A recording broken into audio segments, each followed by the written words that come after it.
जय गुरु माऊली Vidarbha special रेसिपीमध्ये आज Vidarbha special काळा मसाला करणार आहे। वेगवेगळ्या प्रकारच्या भाज्या, मसाले भात, कडधान्याची उसळ सगळ्यामध्ये वापरता येईल असा अर्धा किलोच्या प्रमाणात काळा मसाला करण्यासाठी 100 ग्रॅम धने, 100 ग्रॅम खोबरा कीस, सुकं खोबरं घ्यायचं, काळ्या पाठीचं खोबरं घ्यायचं म्हणजे मसाला जास्त दिवस टिकतो, जिरं 50 ग्रॅम, मिरे 15 ग्रॅम, तेजपान घेत आहे 10 ग्रॅम। व्यवस्थित भाजता येण्यासाठी असं कट करून घ्यायचं।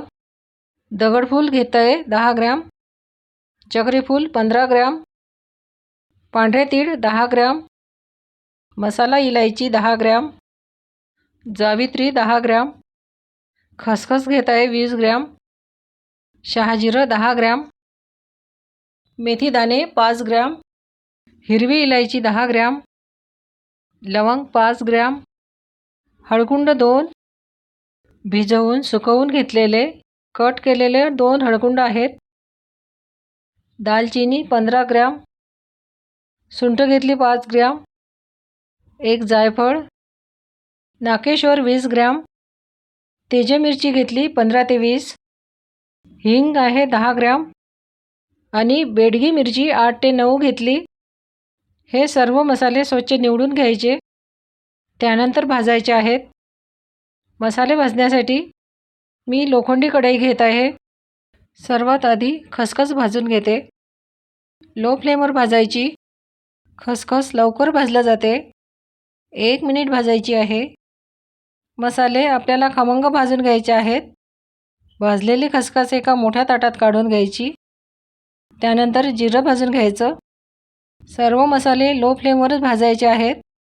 जिरं छान भाजून झालं, काढून घेते। शहाजिरं भाजायचं आहे, 1 मिनिट भाजायचं। हे सर्व एका मोठ्या ताटात काढून घ्यायचं आहे। त्यानंतर पांढरे तीळ, तीळ असे खमंग भाजून घ्यायचे, चटचट आवाज येईपर्यंत भाजायचे। लोखंडी कढईमध्ये मसाले छान भाजले जातात। तीळ छान फुलले आहेत। मिरे भाजून घ्यायचे। सुरुवातीला तेल न टाकताच मसाले भाजून घ्यायचे आहेत। यानंतर लवंग भाजायची। भाजलेले सर्व मसाले एका मोठ्या ताटात काढून घ्यायचे। खोबरा कीस लो फ्लेमवर भाजायचा। खोबऱ्याचे पातळ काप केले असेल तर थोड्याशा तेलावर भाजून घ्यायचे। मी खोबरं किसून घेतलेलं आहे, त्यामुळे तेल न टाकताच भाजून घेते। एकसारखा रंग येईपर्यंत भाजून घ्यायचा। असा लालसर रंग येईपर्यंत भाजायचा आहे। बाकी राहिलेले मसाले आता थोड्याशा तेलामध्ये भाजून घ्यायचे आहेत। तेजपान असे छोटे तुकडे करून भाजून घेत आहे। असे छोटे तुकडे करून घेतले की मिक्सरमध्ये छान बारीक होते। लो फ्लेमवरच भाजायचे। असा रंग येईपर्यंत तेजपान भाजून घ्यायचं। यानंतर हळकुंड भाजत आहे। थोड्याशा तेलामध्ये 1 मिनिट भाजून घ्यायचं। हळकुंड नसेल तर 1 चमचा हळद घ्यायची। त्याच तेलामध्ये सुंठ भाजायची आहे, 1 मिनिट भाजायची। सुंठ नसेल तर सुंठ पावडर घेतली तरी चालेल। असे एक मसाले भाजून काढून घ्यायचे। थोड्याशाच तेलामध्ये चक्रीफूल भाजून घ्यायचं। सर्व मसाले एकत्र न भाजता वेगवेगळे भाजून घ्यायचे आहेत। चक्रीफूल 2 मिनिट भाजायचं आहे। जावित्री, थोड्या तेलामध्ये जावित्री भाजून घ्यायची। भाजलेले सर्व मसाले एकत्रच काढून घ्यायचे आहेत।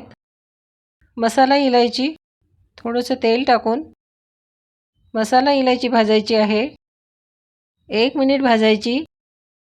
राहिलेल्या तेलामध्येच हिरवी इलायची भाजून घेते, कमी वेळेत भाजल्या जाते। कढईमध्ये थोडंसं तेल टाकायचं। यामध्ये दालचिनीचे असे तुकडे करून घेतले, हे 2 मिनिट भाजायचे। असं भाजल्यावर काढून घेत आहे। नागकेशर थोडं तेल टाकूनच भाजायचं। सर्व मसाले थोड्याशा तेलामध्येच भाजायचे आहेत। मस्त सुगंध येईपर्यंत भाजायचे। एक मसाले तेलात भाजून बाजूला काढून ठेवायचे. थोड्याशा तेलात जायफळ भाजून घ्यायचं. असे तुकडे केले की छान भाजला जाते. घरीच मिक्सरमध्ये मसाला तयार करायचा आहे. असे छोटे तुकडे केले की मिक्सरमध्ये मसाला छान बारीक होतो. दगडफूल थोड्या तेलात परतून घ्यायचं. असं छान खमंग भाजून घ्यायचं. मेथी दाणे थोड्याशा तेलामध्ये भाजून घ्यायचे, खमंग भाजून घ्यायचे. त्यानंतर हिंग, खडे हिंग आहे, असा थोडा बारीक करून घेतला. असा फुलेपर्यंत भाजायचा. धने भाजून घ्यायचे आहेत. थोड्याशा तेलामध्ये धने खमंग भाजून घ्यायचे. लो फ्लेमवर भाजायचे. 2 प्रकारचे धने येतात. हलक्या हिरव्या रंगाचे इंदुरी धने आणि गावरानी धने. कोणत्याही प्रकारचे धने तुम्ही वापरू शकता. असा रंग येईपर्यंत भाजायचे. थोडंसं तेल टाकून बेडगी मिरची भाजायची, व्यवस्थित भाजता येण्यासाठी. एका मिरचीचे 2 तुकडे करून घेतले. एकसारखी भाजून घ्यायची. अशी तळापासून परतायची. तेजा मिरची भाजत आहे, उन्हात सुकलेली आहे. थोडंसं तेल टाकून भाजायची, लवकर भाजल्या जाते. भाजलेले सर्व मसाले एकत्रच काढून घ्यायचे आहेत. सर्व मसाले थंड करून घ्यायचे, त्यानंतर मिक्सरमध्ये काढायचे आहेत. हे मसाले थंड झाले आहेत. हे सर्व मिक्स करून घ्यायचं. 3 ते 4 मिनिट मिक्स करून घ्यायचं. त्यानंतर मिक्सरच्या भांड्यात घेऊन फिरवून घ्यायचं आहे. हे मिक्स करून घेतलं. मिक्सरच्या भांड्यात थोडं थोडं घेऊन बारीक करायचं आहे. मिक्सरमध्ये व्यवस्थित बारीक होण्यासाठी सुंठीचे असे तुकडे करून घेतले. मी छोट्या भांड्यात बारीक करून घेत आहे. यामध्ये लहान पाव चमचा मीठ, एकूण 10 ग्रॅम मीठ टाकत आहे. मसाला थोडं थोडं मीठ टाकून मिक्सरमध्ये फिरवून घ्यायचा. असाच सर्व मसाला बारीक करून घ्यायचा. मसाला एकसारखा होण्यासाठी गाळून घ्यायचा आहे. भाजलेला सर्व मसाला मिक्सरमध्ये काढून घेते. रंग छान आला आहे. घेतलेल्या साहित्यामध्ये अर्धा किलो काळा मसाला तयार झाला आहे. काचेच्या स्वच्छ बरणीत भरून ठेवायचा. विदर्भ पद्धतीचा काळा मसाला तयार आहे.